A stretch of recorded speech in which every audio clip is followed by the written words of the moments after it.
So now, I'm going to explain to you how to handle a long backspin serve to the backhand. A long backspin serve to the baseline. You could also call it a fast sidespin backspin. Yes, this serve. How should we receive it? Alright. See if we can adjust this camera angle. You can see a bit of me, and I can see a bit of you. You can also see your serve a little, right? First, see what he's serving me now. This is a common one, a left sidespin backspin. Don't underestimate his serve. My partner is also a professional athlete. Even when I play matches against him, I often misread his serves. It's true. I really find it tough to handle the quality of his serves. I definitely won't claim it's easy. Look, when I receive this ball normally, what problems do many players encounter? Two extremes. The first one is being afraid of the ball. This leads to just pushing it back timidly, dodging it, or popping it up. The other extreme is, whatever, I give up. I'll just swipe at it, right? So, I'll teach you a couple of methods to handle it. What should you do? The first method is, we need to develop the intention to loop when we see a long ball. This is very, very important. Cultivate that looping intention. You might choose to push this ball if it's really too difficult to loop, but you cannot default to pushing when you see a long ball. If you have that mindset, and build that incorrect muscle memory, then no matter what, even if your opponent serves a low-quality, attackable ball, and you want to loop it, you won't be able to. Your hand will just push on instinct. Two scenarios. Because in a match, our reception of an opponent's long ball is based on our anticipation. We might have anticipated it correctly, or we might not have. If we anticipated it correctly, it's simpler. How do we receive it? This is also where most players struggle. Many friends anticipate it correctly, they see it coming. Oh, I've got this one. And they just go for a big swing. It's like, I'm starving, haven't eaten for days. Now I see a piece of hot bread, and can't wait to just shove it in my mouth. Why is that? Why do many friends easily miss easy balls? In those moments when you should be attacking, why are there so many unnecessary errors? Being given the chance to attack is being given an opportunity. What you need to do first is be careful. You need to be careful first. So now, let me focus on explaining. What issue do we need to pay attention to? When I have anticipation, what should I adjust first? Adjust our hitting space. To adjust our hitting space, how do we adjust it? Through our footwork.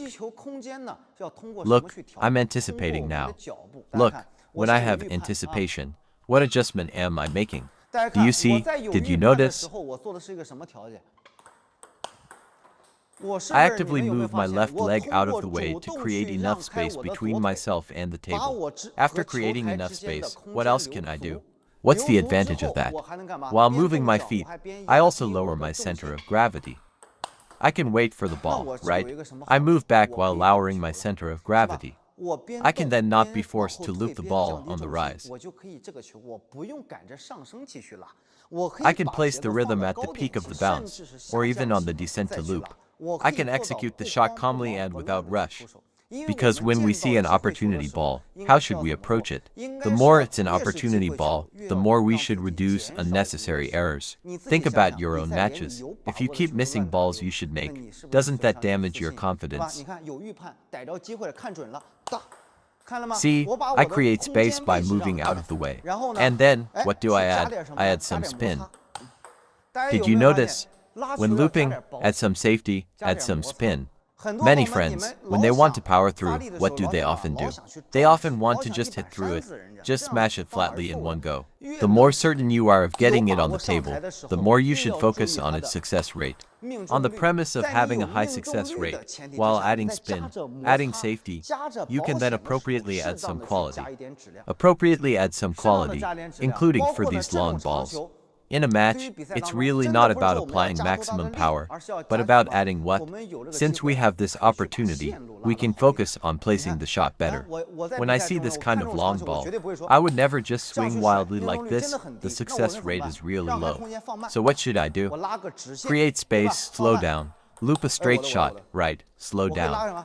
I can loop to the middle, right, I can slow down, damn. I can loop another crosscourt, I can open up the angles.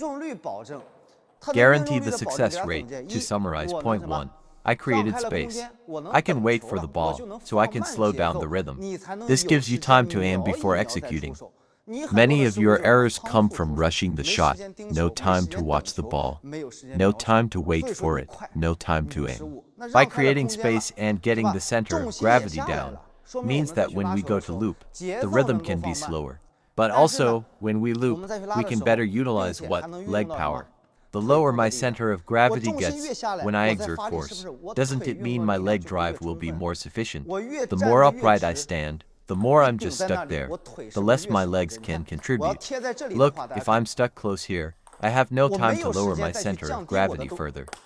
So, look at me exerting force now. Isn't it only from my stomach and arm? So everyone must learn.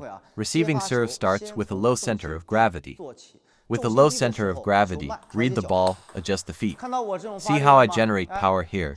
Prepare to loop, slow down, add spin, loop the ball, and don't miss it. This is what you need to do when you have anticipation. Right, for adding quality, focus more on what? Your placement. The middle, the two corners, pulling the straight line open. Work on placement here. Work on stability, not on working on your raw power. Okay, that's the first point. The second point is for situations in a match where many players receive poorly, right? When the opponent sneak attacks a fast long serve and you were caught by surprise, that is the biggest thing that makes you uncomfortable. If you're caught by surprise, like this, right? You suddenly realize that, hey, why is this ball long? You make a rushed, panicked touch, and the ball goes into the net. Right. In that situation, how should we handle it?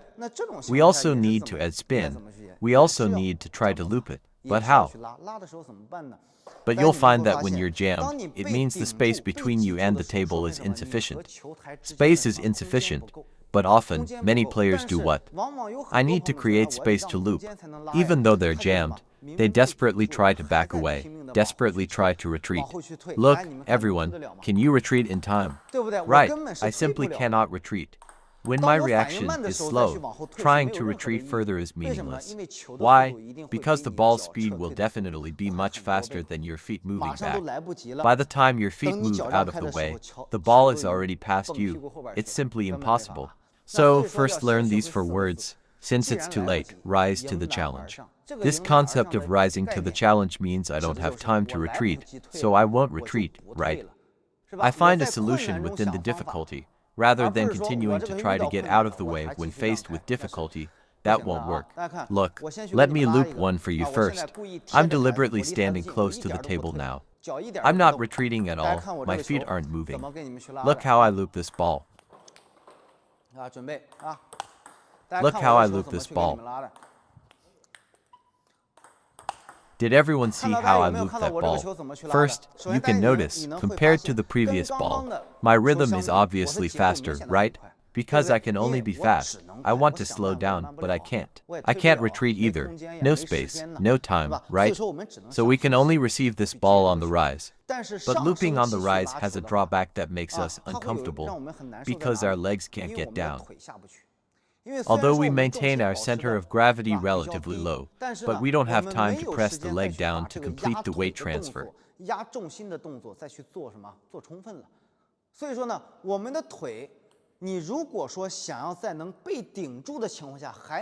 If you want to be able to use some force even when jammed, in your ready position, you must fully lower your center of gravity. Meaning, when I prepare, my legs are already bent. Right, the ball comes, and I can still use some leg force in the motion from bent to rising. If many of you stand with a high center of gravity, you simply cannot handle a long ball to the backhand. Look. Right, you just get completely jammed. No strength from your legs. Now, look, I get my center of gravity low. The ball comes, my legs can still contribute some force. Understand, friends? So you can also learn this. If your opponent in a match stands with their legs really straight and high center of gravity, I tell you, if you serve a long ball to their backhand, you'll win a point every time. So, to improve on this type of ball, start by getting your center of gravity low. Start with a low center of gravity. Even if you don't have time to sink further, you still can use your legs a bit from this pre-bent state. Absolutely don't stand straight. So, with this we can use a little leg force, but that's still not enough. Why?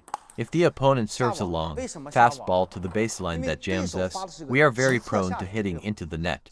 Why into the net? Because the opponent served a fast sidespin backspin. Fast sidespin backspin. This ball, after it bounces on the table, from the rising phase to the peak, to the falling phase, this process is definitely a process where the spin strength changes from strong to weak.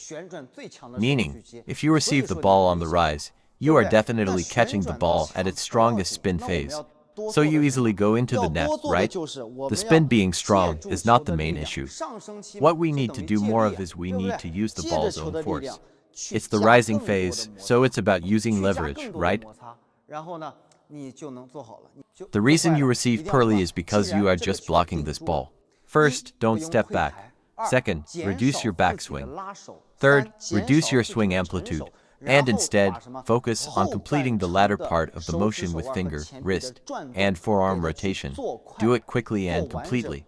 Add sufficient spin, then the ball will land on the table. Look, see if I do it like this.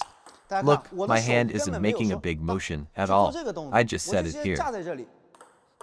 The hand is basically set here. I adjust the racket angle, and it goes out. See, but why was I able to get this ball land? It's because in the moment of contact, I added sufficient spin. I added sufficient spin, meaning my arc is good, so it's less likely to go into the net.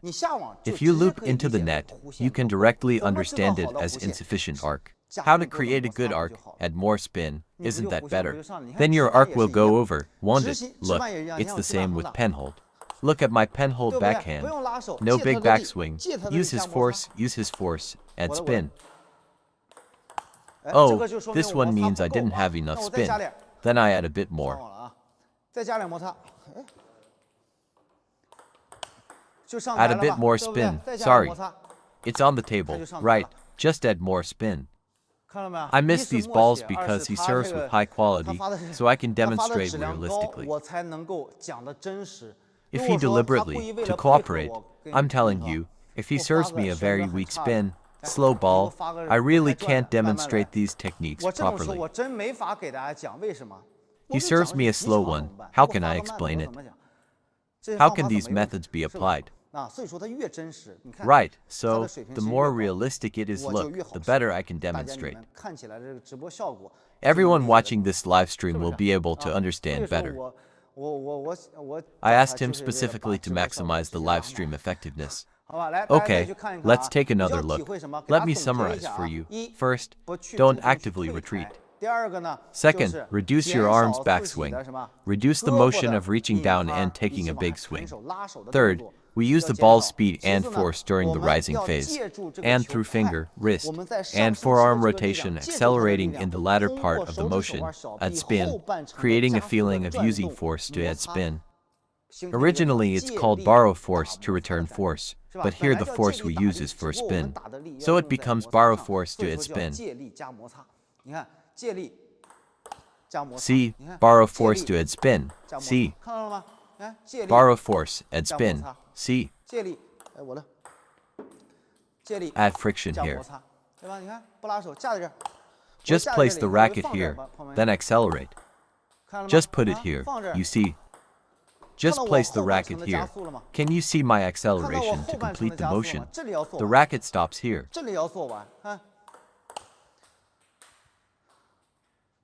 But you need to know one thing.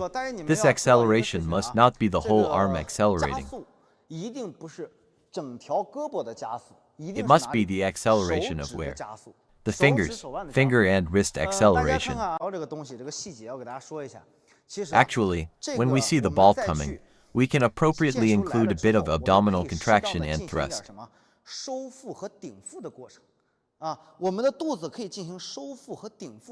But we really shouldn't rotate the waist away, because rotating the waist equals giving way, creating space, which equals initiating a big swing. But we can do abdominal contraction and thrust. Because your abdomen contracting and thrusting is very fast, it won't waste time, and the force from your abdomen can also reduce the pressure on your fingers and wrists, right? If your abdomen can contribute more force, the pressure on your fingers and wrists will be less, right? Look, I actually use abdominal force. Sorry, my bad. Look, I have a forward thrusting motion. But the most intuitive feeling I can summarize for you is this. Essentially, being jammed restricts which part of our power. It restricts our leg power. The legs can't contribute much force, right? No power from the weight transfer. This easily leads to insufficient arc, because the weight transfer, this up to this point is what creates the arc. No weight transfer means insufficient arc, easy to go into the net. Plus, the ball is on the rise and still spinning. So, frankly, it's about using our abdomen for more power, plus more spin from the fingers and wrists, to compensate for the power and the arc that we're missing from the legs.